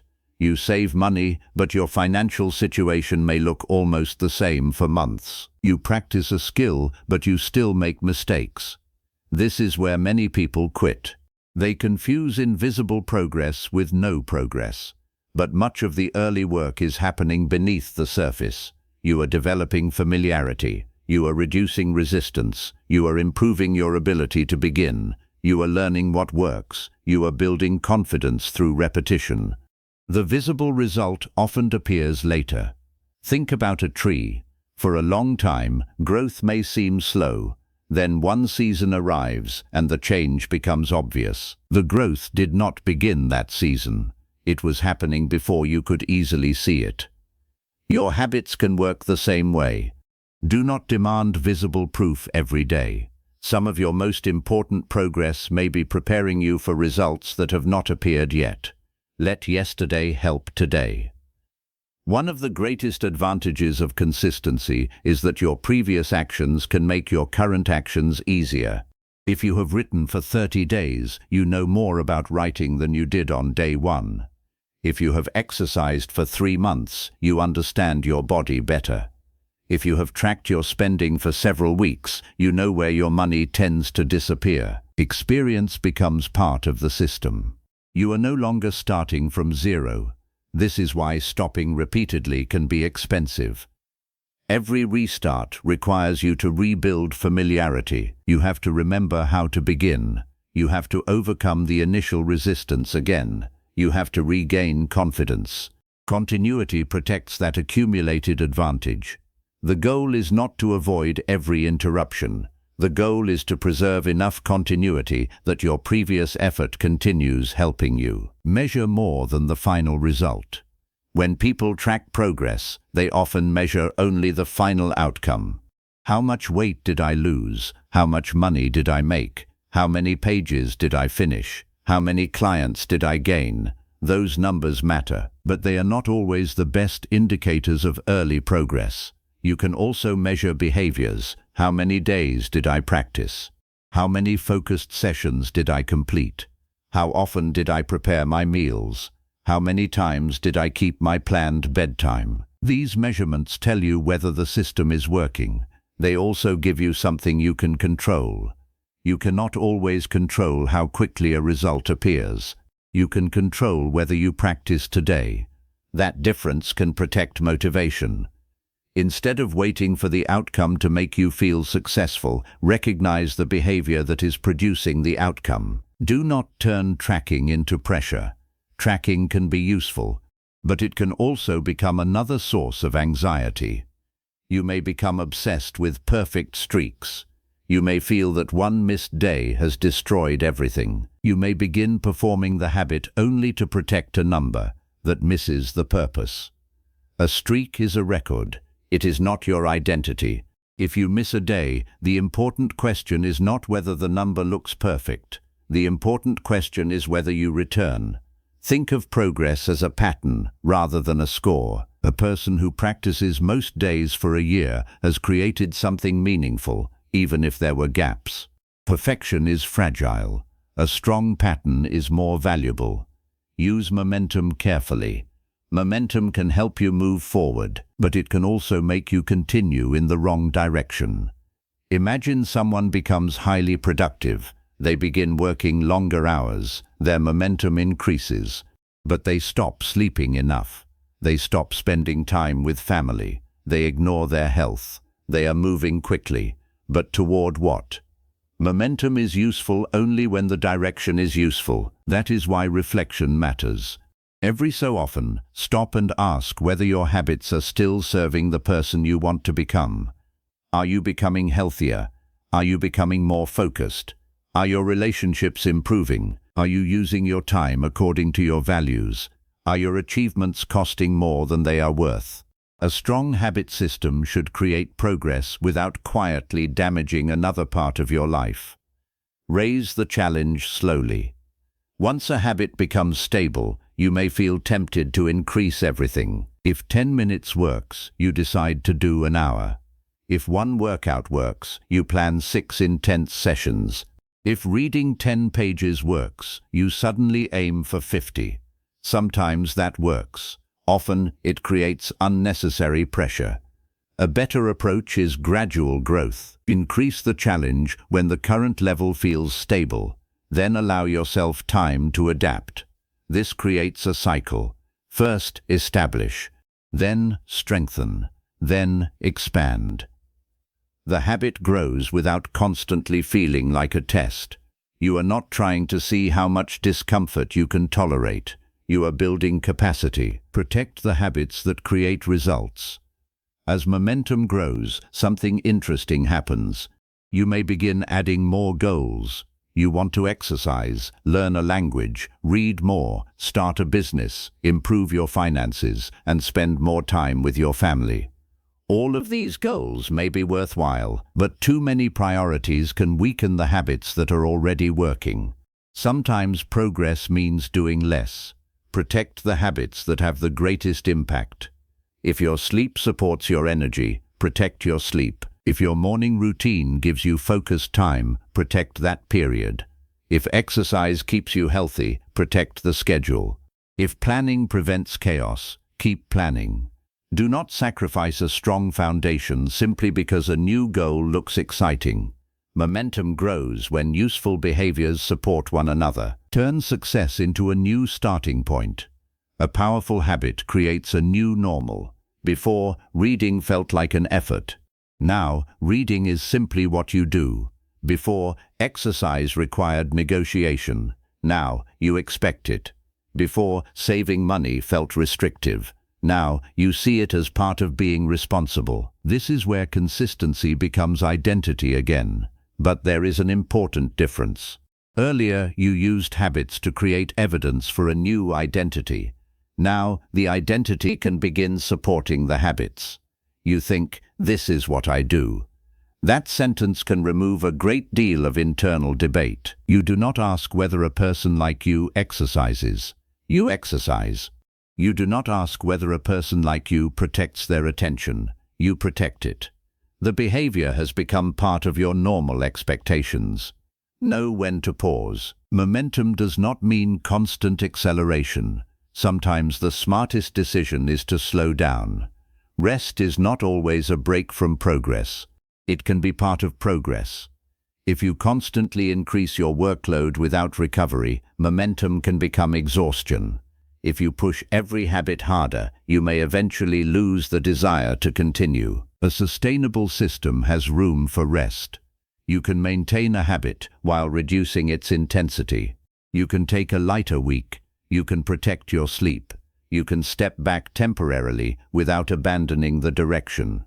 The goal is not to move at maximum speed. The goal is to keep moving for a long time. Let progress change what you expect from yourself. There is a quiet transformation that happens when you become consistent.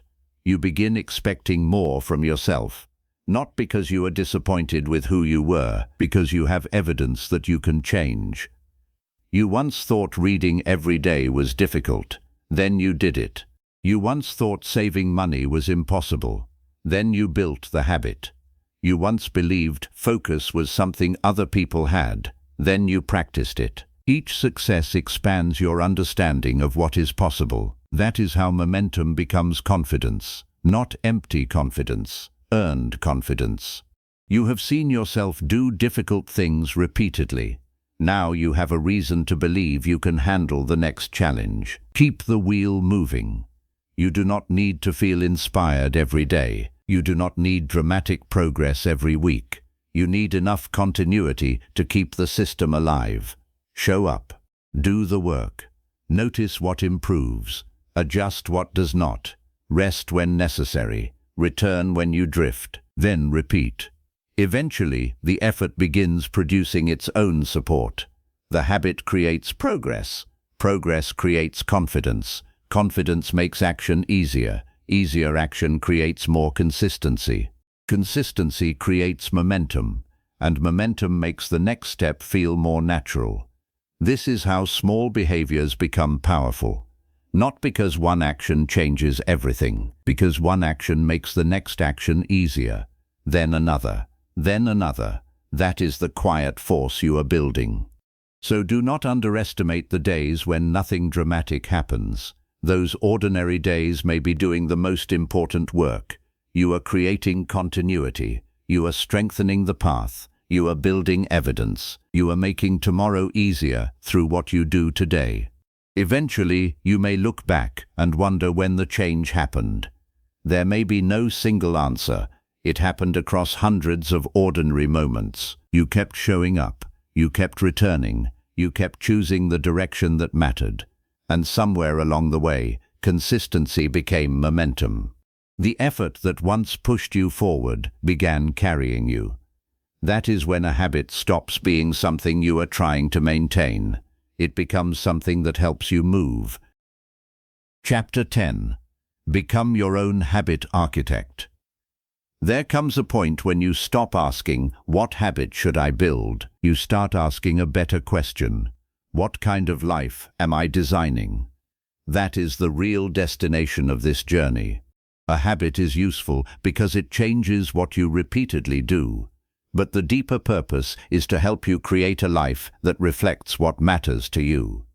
You have learned how habits begin. You have explored identity, environment, small actions, difficult moments, recovery, and momentum. Now those ideas need to become something you can carry forward, because your life will continue changing. Your responsibilities will change, your priorities will change, your energy will change. The person you want to become will also change. A system that works today may not be the right system 5 years from now. That is not failure. It is a reason to keep designing. Stop searching for the perfect routine. There is a temptation to believe that somewhere there is a perfect routine, the perfect morning, the perfect schedule, the perfect number of habits, the perfect productivity system. If you could only discover it, everything would become easier. But there is no permanent routine that works for every season of life. A routine that works when you are single may not work when your responsibilities increase. A routine that works during a quiet month may fail during a demanding period at work. A routine that helps you grow in one stage of life may become unnecessary in another. The goal is not to find a routine that never changes. The goal is to become capable of changing your routine without losing your direction. That is what an architect does. They do not build one structure and walk away forever. They understand the structure. They inspect it. They notice what is working. They identify what needs attention. Then they improve it. Your habits deserve the same approach. Build a personal operating system. Think of your habits as parts of a larger system. Your morning habits influence your energy. Your work habits influence your progress. Your financial habits influence your freedom. Your relationship habits influence your connections. Your evening habits influence your recovery. None of these areas exists completely alone. A change in one can affect another. If you sleep poorly, your focus may suffer. If your focus suffers, work may take longer. If work takes longer, your evening may become stressful. If your evening becomes stressful, your sleep may suffer again. This is why habit design should not be limited to individual behaviors. Look at the system. Ask what supports what. Which habits create energy? Which habits protect attention? Which habits reduce stress? Which habits create unnecessary problems? You are no longer simply building isolated routines. You are designing a way of living. Review before you rebuild. A good architect does not change a structure without understanding what is already there. Do the same with your habits. Every few weeks or months, review your routines. What is working? What has become automatic? What feels unnecessarily difficult? Which habit is producing the greatest benefit? Which behavior is quietly taking more than it gives? Where are you repeatedly getting stuck? You do not need to redesign everything. In fact, you should avoid it. Change the part that needs changing. Keep what works. Remove what no longer serves you. Simplify what has become complicated. This prevents constant reinvention. Your system should evolve through thoughtful adjustments, not endless resets. Use seasons instead of permanent rules. Your life moves through seasons. There may be a season for building, a season for learning, a season for recovering, a season for family, a season for taking a risk, a season for protecting what you already have. Your habits should respect those seasons. During an intense work period, your exercise routine may need to become shorter. During a quieter period, you may have more time to learn.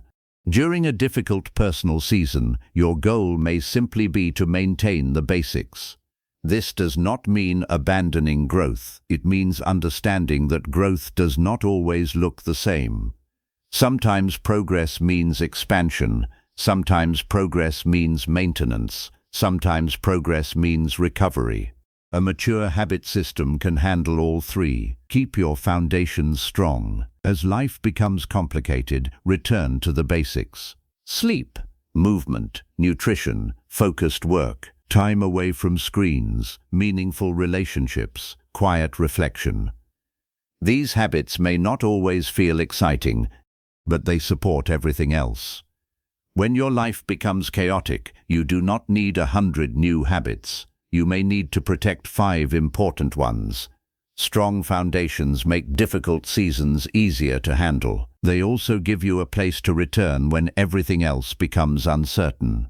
Think of them as the structure beneath your goals. Your ambitions can change, your projects can change, your schedule can change.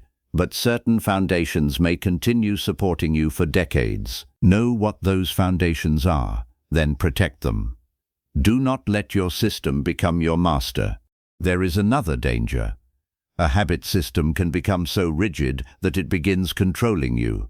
You become anxious when the schedule changes. You feel guilty when you miss a routine. You refuse to adapt because you are afraid of breaking the streak. That is not freedom. The purpose of a system is to serve your life. If a routine helps you live better, keep it. If it starts making your life smaller, examine it. You are the architect. The system is the tool. Never confuse the two. A healthy structure should give you more control, not less. Measure what actually matters. Numbers can help you, but numbers should never become the entire story. You can count workouts, pages, hours, savings, days, steps, but ask what those numbers are producing. Are you healthier? Are you calmer? Are you more focused? Are you more reliable? Are your relationships stronger? Are you creating work you are proud of? Are you becoming someone you respect? These questions bring the system back to its purpose. A habit is successful when it improves the life it was designed to support. Do not become so focused on maintaining the habit that you forget why you built it. Keep designing your identity. The person you wanted to become when you started this journey may not be the same person you want to become years from now. That is natural. Growth changes your perspective. You may discover new strengths. You may develop new interests. You may change your priorities. You may realize that an old goal was never truly yours. Give yourself permission to evolve. Ask regularly, who am I becoming? What do I value now? What kind of person do I want my daily actions to demonstrate? What deserves more of my attention? What deserves less? Then adjust your habits accordingly. Identity is not a fixed label. It is something you continue expressing through your choices. Teach yourself to begin again. Eventually, every system will fail somewhere. You will miss routines. You will lose momentum. You will make decisions you regret. You will become distracted. You will change direction. This is not the end of the process. It is part of the process. The skill that matters most may not be perfect consistency. It may be the ability to begin again without turning the restart into a crisis. You know how to make a habit smaller. You know how to redesign the environment. You know how to identify triggers. You know how to create friction. You know how to recover. Use those skills. Do not wait until you feel ready. Return with the smallest useful action, then rebuild. You have done it before. You can do it again. Your life is the final design. Think back to where we began. Your life is shaped by what you repeat. You learn to examine the architecture behind those repetitions. You learn to connect habits with identity. You learn to design your environment. You learn to start smaller. You learn to handle difficult moments. You learn to build systems that survive bad days. You learn to break patterns that hold you back. And you learned how consistency can become momentum. None of these lessons matter if they remain ideas. They become valuable when they change what you do. So take the lessons with you, not as a strict list of rules, as a way of thinking. When something in your life is not working, become curious. What pattern is producing this result? What part of the system needs to change? What is the smallest useful adjustment? What kind of person will that adjustment help you become? Those questions can guide you through changing circumstances. They can help you make better choices without demanding perfection. The architect never stops learning. You are not going to finish designing yourself. There is no final version of you. There will always be another skill to learn, another weakness to strengthen, another habit to improve, another season to navigate. That is not something to fear. It is an opportunity. You have more influence over your daily life than you may have believed, not complete control. Life will always contain things you cannot control, but you can influence what you repeat. You can influence what you make easy. You can influence what you give your attention to. You can influence how you respond when things go wrong, and those choices accumulate. That is where your power lives, not in one perfect day, in the thousands of ordinary decisions that follow. Design a life you can actually live. Do not build a life that looks impressive from a distance but feels impossible from the inside.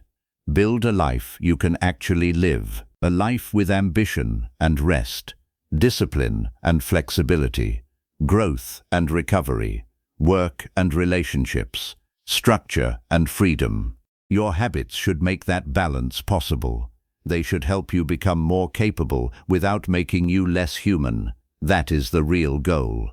Not to control every minute, not to become perfectly productive, not to eliminate every weakness. The goal is to create patterns that support a meaningful life. And when those patterns stop serving you, change them. You have permission to redesign.